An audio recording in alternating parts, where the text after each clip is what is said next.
हाय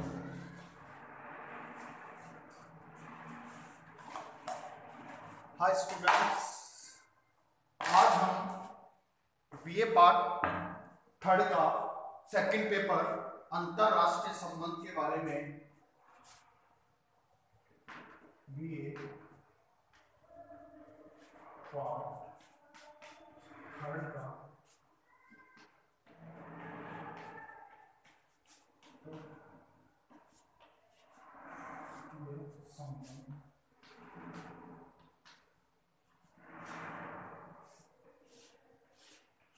अंतरराष्ट्रीय संबंध पढ़ेंगे।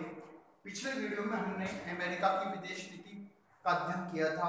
आज हम साम्यवादी चीन की विदेश नीति का साम्यवादी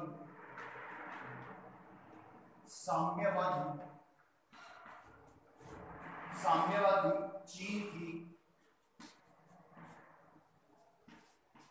विदेश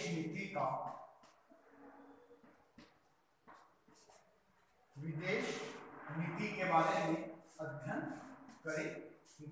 देखो, साम्यवादी विदेश नीति के बारे में यह कहा गया है, साम्यवादी क्रांति 1949 में हुई थी और 1949 के बाद से ही चीन की विदेश नीति बहुत उच्च स्तर पर पहुंची तथा चीन ने अपना प्रभाव जमाने के लिए संपूर्ण एशिया में अपना प्रभुत्व जमाने के लिए उसने कई प्रकार की नीतियां बनाई, यानी प्रभुत्व की नीति इस्तेमाल करने की उसने कोशिश की। अंतरराष्ट्रीय राजनीति में भी चीन का विशेष महत्व है। ऐसा भी कहा जाता है, चीन को ड्रैगन के नाम से भी संबोधित किया गया था। एक ड्रैगन है, ड्रैगन के नाम से संबोधित किया जाता है। अब बात आती है अंतरराष्ट्रीय राजनीति में चीन की विदेश नीति का क्या महत्व। अंतरराष्ट्रीय राजनीति में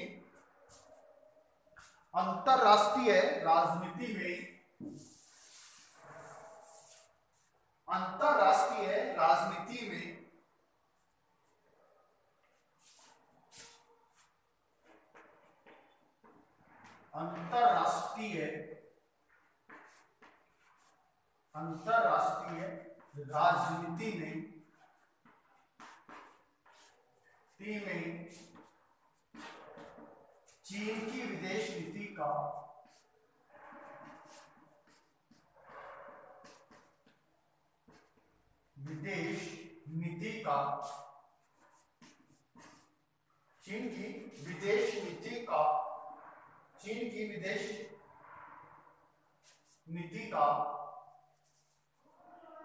नीति का महत्व क्या है। चीन की विदेश नीति का क्या महत्व है कि चीन की विदेश नीति का क्या महत्व रहा है।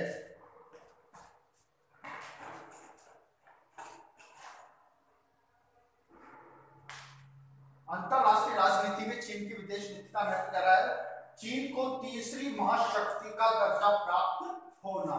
चीन को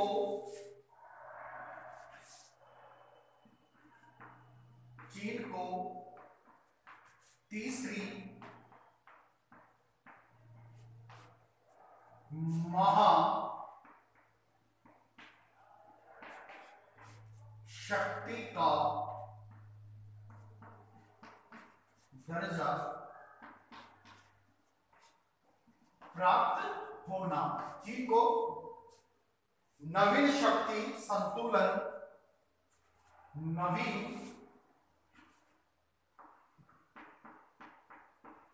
नवीन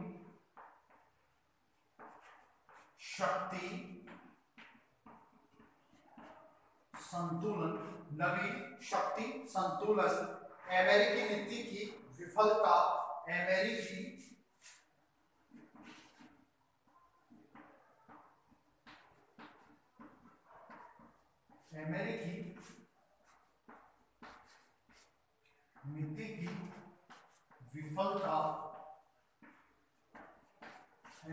नीति की विफलता, पश्चिमी गुट की नीति में बुनियादी परिवर्तन, पश्चिमी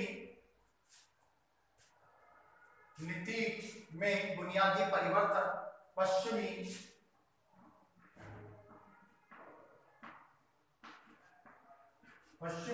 विदेश नीति में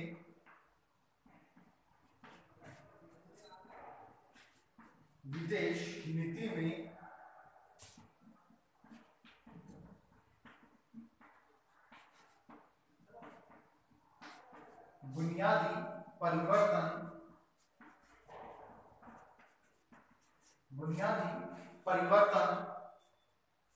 सोवियत संघ के लिए वरदान या अभिशाप, सोवियत संघ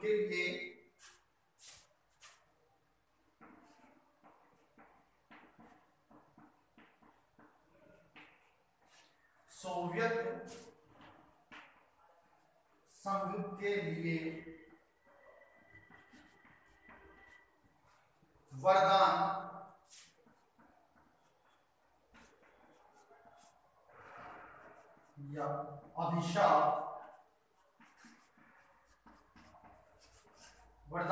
या अभिशाप, संपूर्ण एशिया पर क्रांतिकारी प्रभाव, संपूर्ण एशिया पर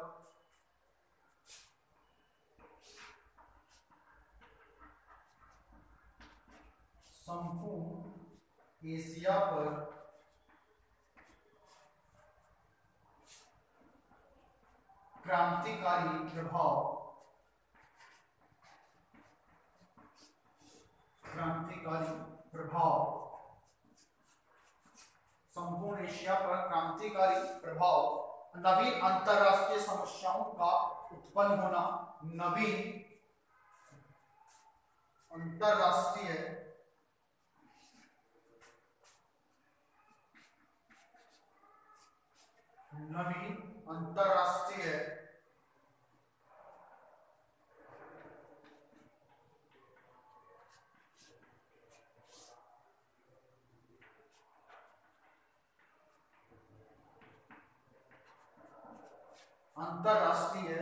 समस्याओं का उत्पन्न होना,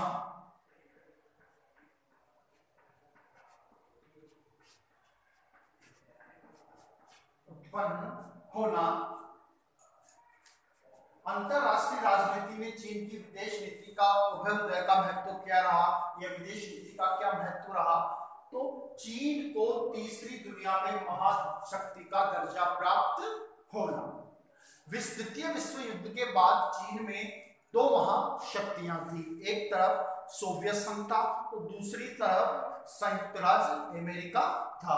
संयुक्त राज्य अमेरिका पूंजीवाद का प्रतिनिधित्व कर रहा था, तो सोवियत संघ साम्यवाद का प्रतिनिधित्व कर रहा था। ऐसी स्थिति में ही चीन ने जब 1949 में चीन के अंदर साम्यवादी क्रांति, चीन को एशिया का रोगी भी कहा जाता है। तो 1971 में जब चीन को सोवियत संघ में संयुक्त राष्ट्र सुरक्षा में स्थायी सदस्यता मिली तथा इसने तीव्र गति से अपना विकास किया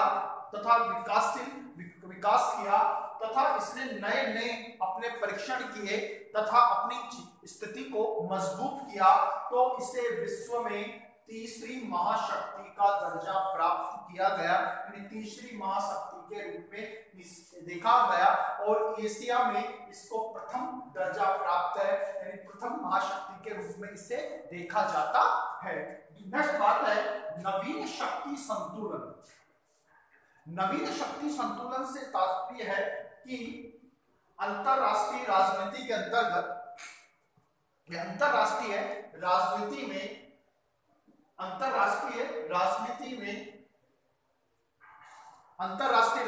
में शक्ति संतुलन की स्थिति में भी चीन का अहम योगदान रहता है, क्योंकि चीन अपना प्रभुत्व येन केन प्रकारण बनाने के लिए भी चीन ने अपना प्रवेश राजनीति में दमकम रूप से दिखाया था। नेक्स्ट अमेरिकी नीति की विफलता। अमेरिका अपनी नीति में विफल होना, एशिया महाद्वीप में विफल होने के कारण ही चीन की विदेश नीति का महत्व ज्यादा से ज्यादा बढ़ गया था।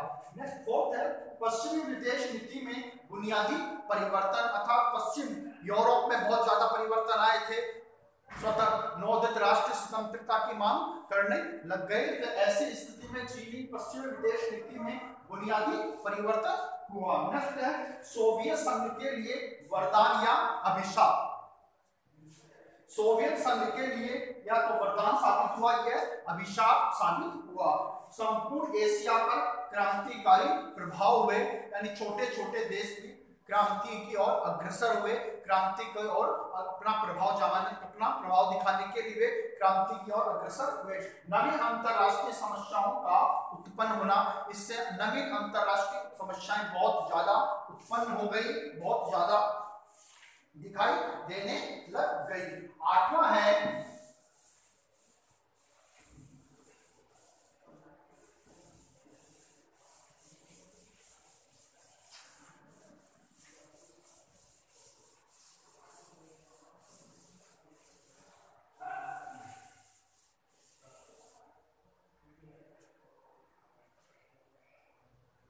पूर्वी और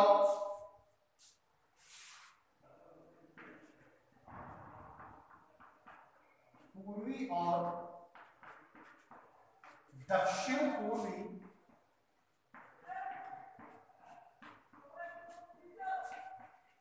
पूर्वी और दक्षिण पूर्वी एशिया की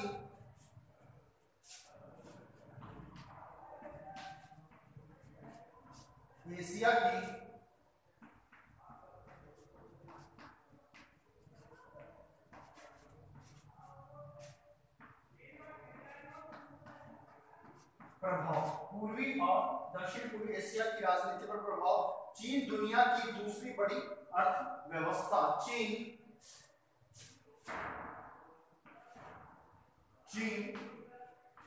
दुनिया की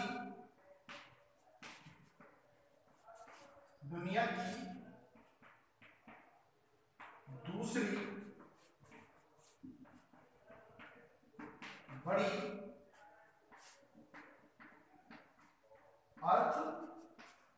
अर्थव्यवस्था के रूप में दिखाई दिया गया। दूसरी पूर्वी और दक्षिणी पूर्वी एशिया की राजनीति पर प्रभाव, क्या प्रभाव पड़ा कि दक्षिणी और पूर्वी एशिया के जो छोटे छोटे देश थे, जो गरीब देश थे, उन पर अपना प्रभुत्व या उनको आर्थिक सहायता देकर चीन ने उन पर अपना प्रभुत्व कायम कर लिया था या अपना प्रभुत्व कायम करने की कोशिश की थी। नेक्स्ट, चीन दुनिया की दूसरी बड़ी अर्थव्यवस्था बन चुका था। पूरे वर्ल्ड में चीन के सामान पहुंचा करते थे, इसलिए चीन दुनिया की दूसरी बड़ी अर्थव्यवस्था बन गया था। इसलिए चीन अपने आप में उच्च कोटि का माना जाने लग गया था। अब बात आते हैं साम्यवादी चीन की विदेश नीति के क्या उद्देश्य हैं। साम्यवादी चीन की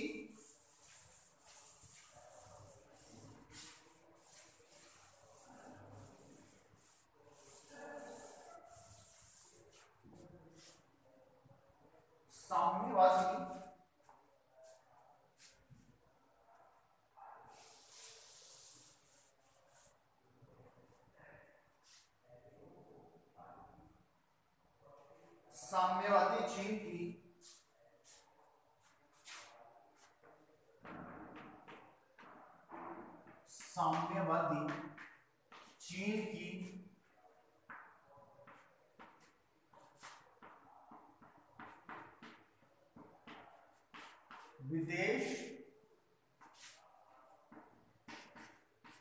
विदेश नीति के उद्देश्य।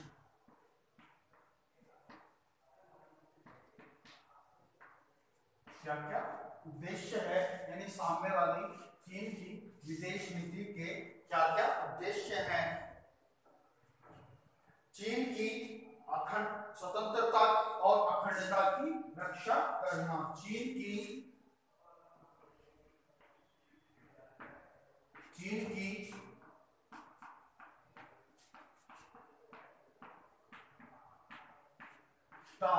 और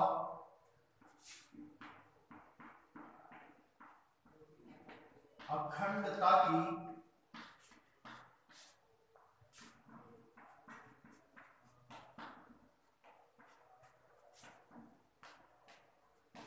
अखंडता की रक्षा करना, चीन को एक महाशक्ति, चीन को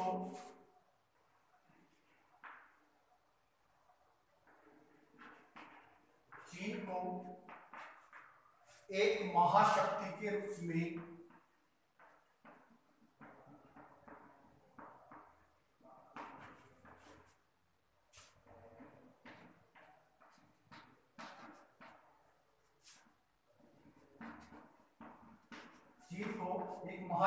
रूप में देखना, एशिया में अपना प्रभुत्व स्थापित करना, एशिया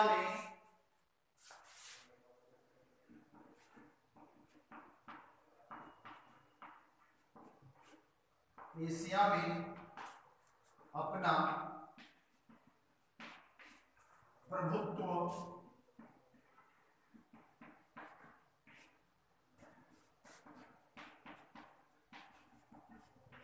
स्थापित करना,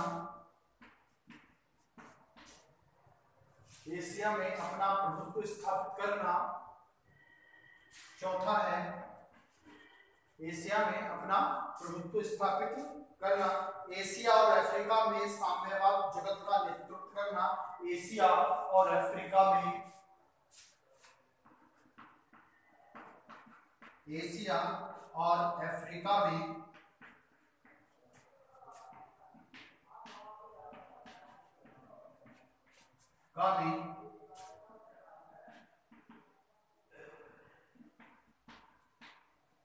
अपना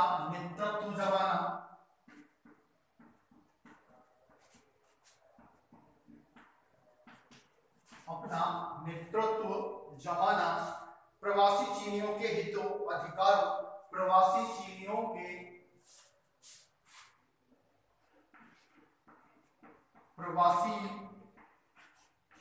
के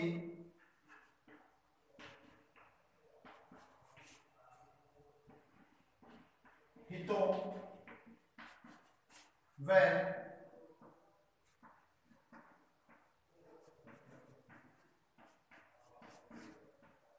अधिकारों की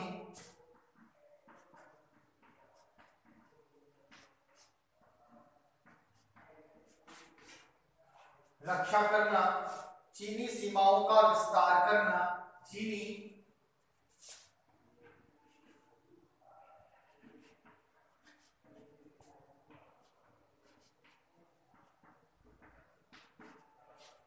सीमाओं का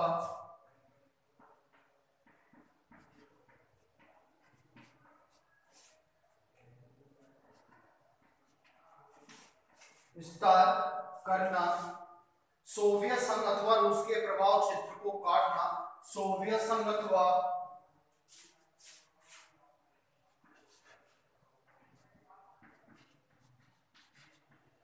सोवियत संघ और चीन के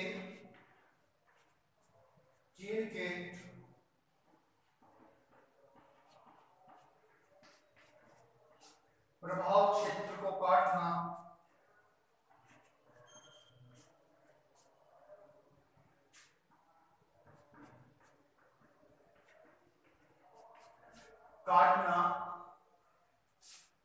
चीनी राष्ट्र की सैनिक शक्ति में वृद्धि करना, चीनी राष्ट्र की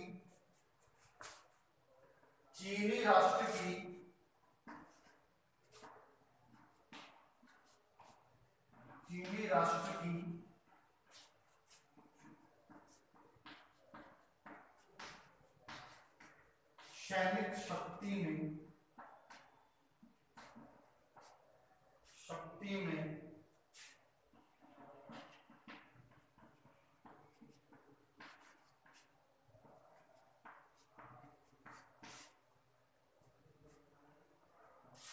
साम्यवादी चीन की विदेश नीति के उद्देश्यों में है चीन की स्वतंत्रता और अखंडता की रक्षा करना, अर्थात चीन की विदेश नीति में है कि चीन की स्वतंत्रता और अखंडता की रक्षा की जाएगी। नेक्स्ट है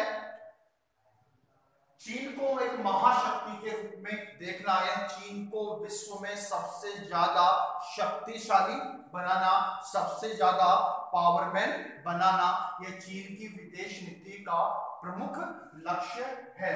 नेक्स्ट बात है एशिया में अपना प्रभुत्व स्थापित करना, अर्थात एशिया में अपना प्रभुत्व जमाना, अर्थात उसके बराबर कोई भी देश एशिया का नहीं आ सकता है। नेक्स्ट बात है एशिया और अफ्रीका में अपना नेतृत्व जमाना, यानी एशिया महाद्वीप में और अफ्रीका महाद्वीप में अपने प्रभुत्व को जमाने की चेष्टा करना, यह विदेश नीति का मूल तत्व है।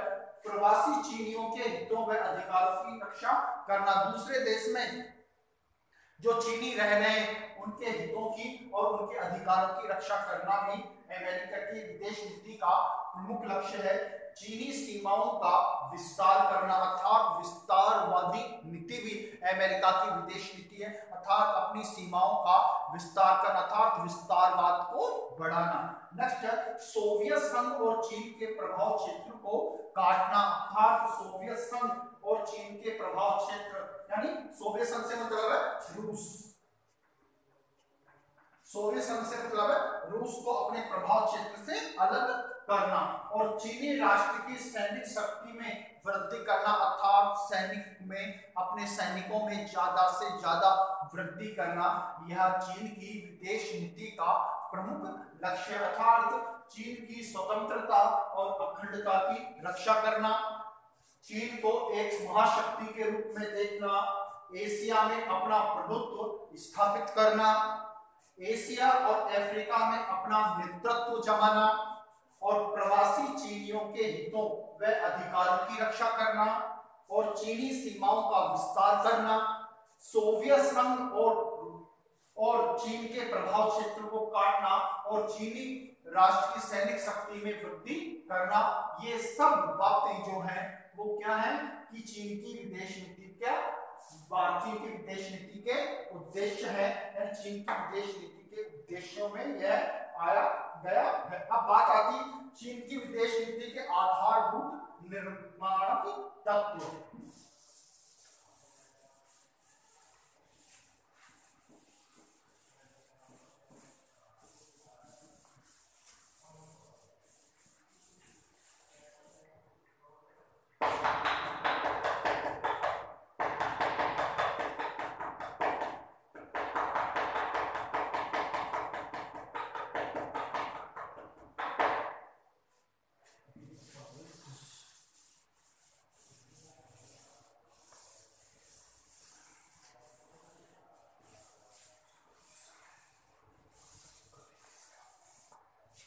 चीनी विदेश नीति के आधारभूत चीनी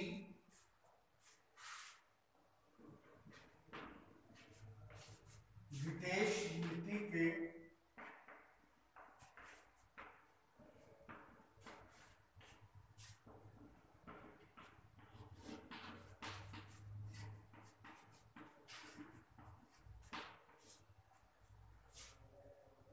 निर्णायक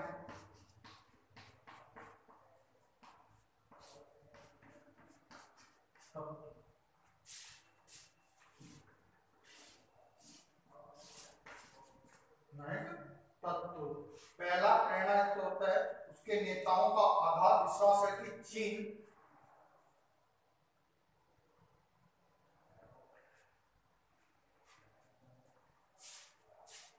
को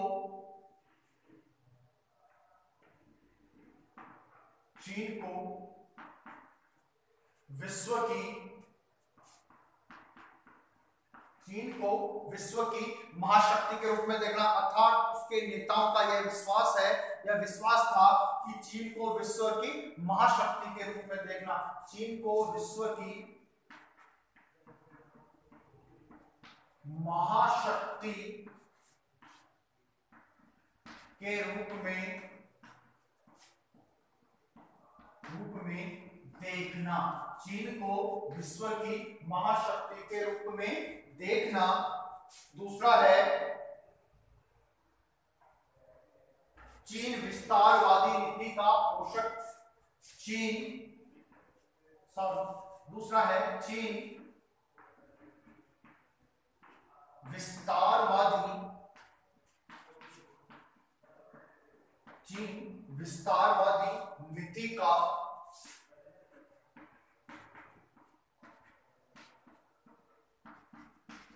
पोषक, चीन विस्तारवादी नीति का पोषक।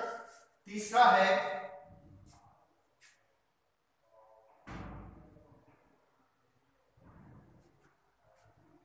चीन की तीसरा है राष्ट्रीय हित सर्वोपरि है।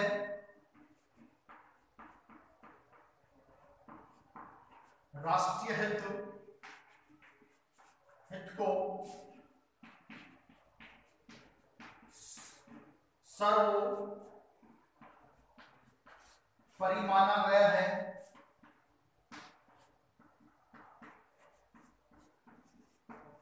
सर्वोपरि माना गया है। चौथा है परंपरागत प्रवृत्तियों तथा आधुनिक राष्ट्रवाद का है परंपरागत प्रवृत्तियों और राष्ट्रवाद का है परंपरागत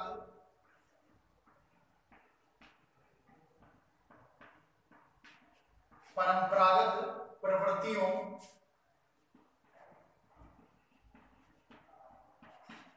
और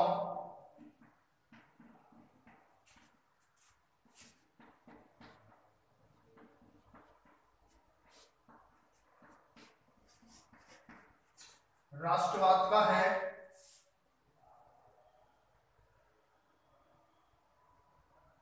चीन की साम्यवादी विचारधारा है। चीन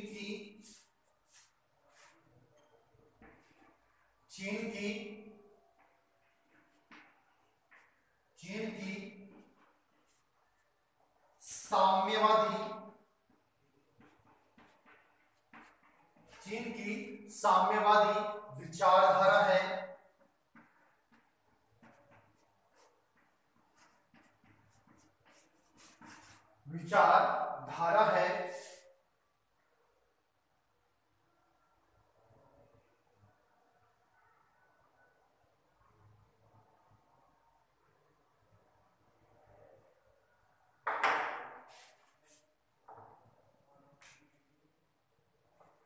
अब है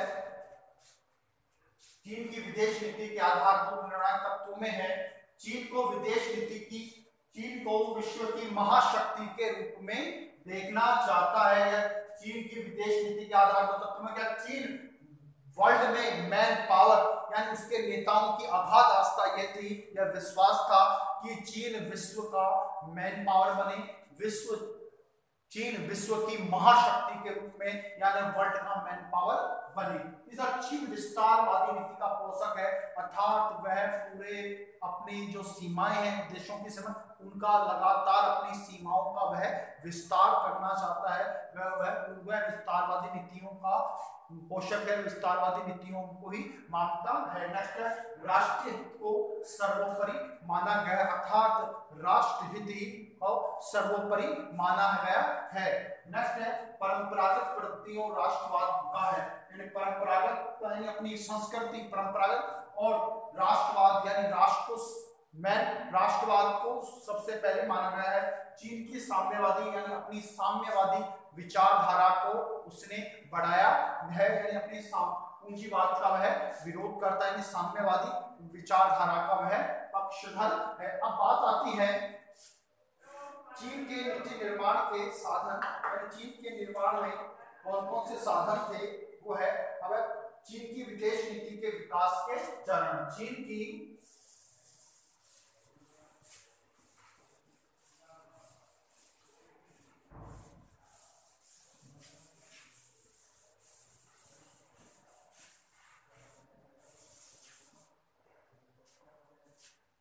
विदेश नीति के विकास के चरण। चीन की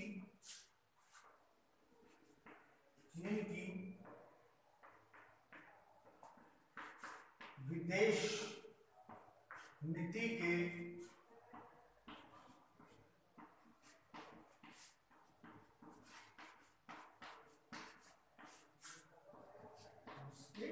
चरण।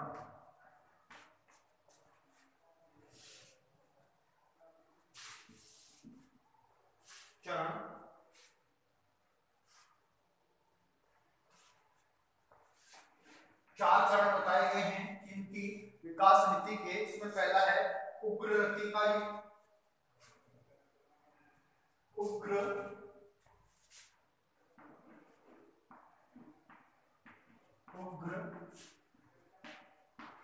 नीति का युग 1949 से 1953 तक का। फिर शांतिपूर्ण सहअस्तित्व की नीति, शांतिपूर्ण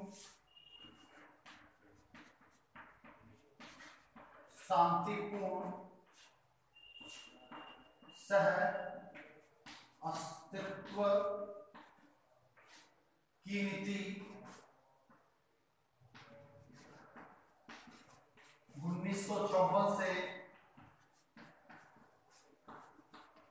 1957। नई आक्रामक युद्धवादी नीति का युग, नई आक्रामक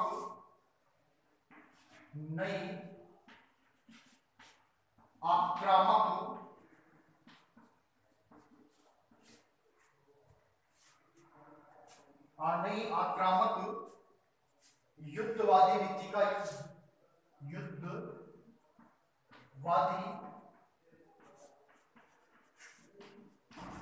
नीति का युग 1957 से 1969।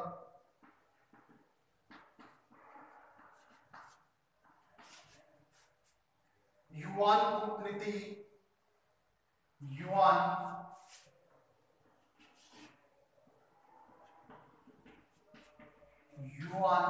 कूटनीति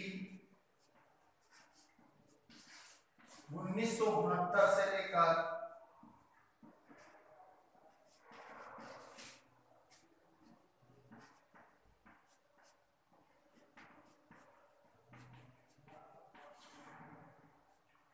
'चीन की विदेश नीति के विकास के चरण है। उग्र नीति का युग 1949 से 1953, शांतिपूर्ण सहअस्तित्व की नीति 1954 से 1957, नई आक्रामक युद्ध की युद्धवादी नीति का युग 1957 से 1969 और युवान कूटनीति 1969 से लेकर अब तक। ये चीन की विदेश नीति के तत्व थे, विदेश नीति के निर्धारक तत्वों में माने